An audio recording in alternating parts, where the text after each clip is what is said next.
Saudações aí a todos e todas, bem-vindos aí ao segundo semestre, né, de 2024. Daqui a pouco eu vou estar enviando lá para o grupo os materiais iniciais da disciplina, ementa, né, alguns materiais de consulta.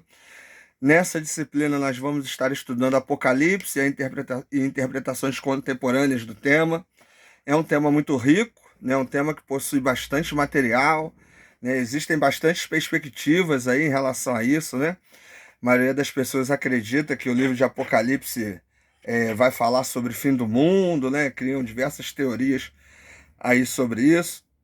Na época da pandemia, né, da Covid, que estava forte aí no mundo todo, muita gente dizia que estava profetizado no, no livro de Apocalipse, né? Isso fruto da ignorância, de interpretações erradas. E a gente vai aprender a lidar com isso, né? Do que realmente o livro de Apocalipse fala, como interpretá-lo, qual a sua mensagem e relevância para hoje. Também perspectivas de milênio, né? Sobre a volta de Jesus, como isso se dá a partir de uma leitura sadia e saudável, né? Do texto bíblico, falar de amilenismo, milenismo, pré-milenismo, né?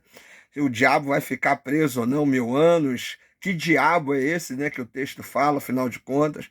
O próprio termo grego diabolos, né, vai se referir não só ao ser espiritual maligno, né, mas também ao Império Romano, ao imperador e tantas outras forças que prejudicavam os cristãos no período que Apocalipse foi escrito ali entre 90 e 95 depois de Cristo. Na disciplina também a gente vai estudar um pouco aí sobre a literatura apocalíptica judaica, que é a literatura base que forma o livro de Apocalipse, o livro de Daniel, por exemplo, entender as nuances desse tipo de literatura. A gente sabe que o texto bíblico, né, compreendemos ele como algo inspirado por Deus, mas que teve a participação humana, e essa participação humana influenciou diretamente na formação dessa mensagem que Deus quis passar para a gente. Então, a falta de conhecimento adequado desse processo de formação literário do texto bíblico, e no nosso caso, do Apocalipse, acaba levando a enganos, né? A gente falando muita besteira por aí, a gente enganando, persuadindo, né? E até extorquindo, maltratando outros, alienando por conta disso. Então é uma matéria interessante, eu particularmente gosto muito de estudar o livro de Apocalipse e a literatura apocalíptica. É um livro extremamente relevante para hoje, né, para o nosso tempo. A gente tem vários desastres naturais acontecendo, né? Os meios de comunicação aí cada vez mais estreitando as relações mundiais. O mundo hoje é muito menor, né, do que há um século atrás, quando esse livro foi escrito. Por conta desse excesso de informação, muita gente, né, tenta ligar a profecia, a volta de Cristo. A gente teve a Olimpíada aí agora, e aí o pessoal ligando, né, ali alguns elementos da abertura das Olimpíadas ao Apocalipse, e o cavalo dourado, cavalo amarelo, cavalo branco, e falou disso, falou daquilo. E são coisas que a gente precisa avaliar, né, com cuidado, até para não passarmos por pessoas ignorantes, alienadas, que não conhecem o próprio texto que é fruto da nossa fé. Isso, como estudantes de teologia, é importante, gente. A gente precisa conhecer a Bíblia, a gente precisa estudar a Bíblia. As pessoas não podem achar que somos ignorantes em relação à nossa fé. Uma fé consciente, bem fundamentada, não é uma fé que decora versículo bíblico, mas é uma fé que sabe o que esses versículos bíblicos querem dizer. E hoje, infelizmente, a gente tem muita gente que acha que decorar versículos já é o suficiente, ou repetir falas, né, de coach espirituais, de pastores que estão na mídia, de gente famosa que fala mais besteira do que qualquer outra coisa, e aí a Bíblia, o Evangelho, deixa de ser pregado, deixa de ser realmente conhecido. Muita gente hoje fala mal da igreja, mal de Jesus Cristo e de Deus, porque não conhece o que é a igreja, não conhece o que é Jesus, não conhece quem é Deus. Isso por culpa de nós, crentes, porque nós não sabemos mais falar sobre essas coisas.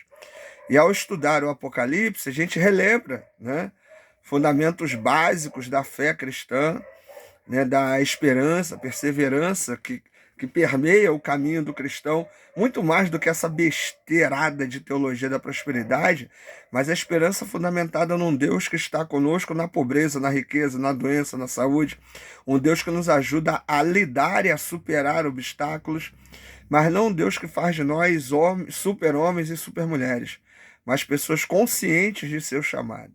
Então, ao estudarmos o Apocalipse, a gente relembra nesse processo de opressão que os cristãos ali viviam, de perseguição, não só por parte do povo judeu, do povo do Império Romano, mas também por parte do povo judeu, né, que também perseguia os cristãos.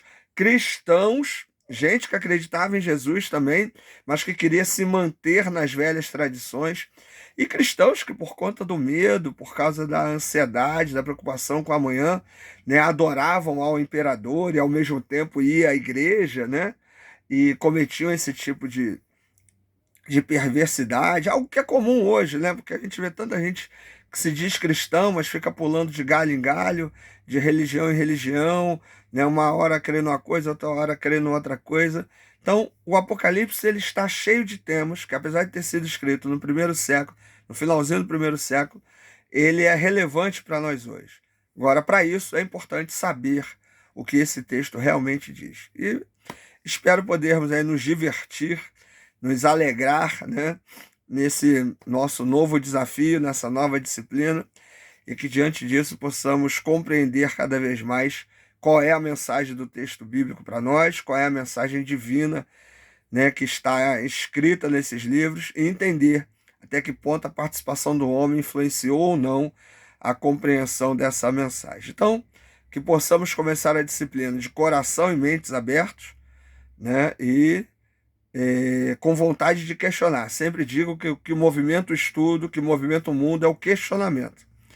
Que se você entra na disciplina, entra num curso, né, entra em qualquer situação com certezas, com respostas, então não há mais o que fazer.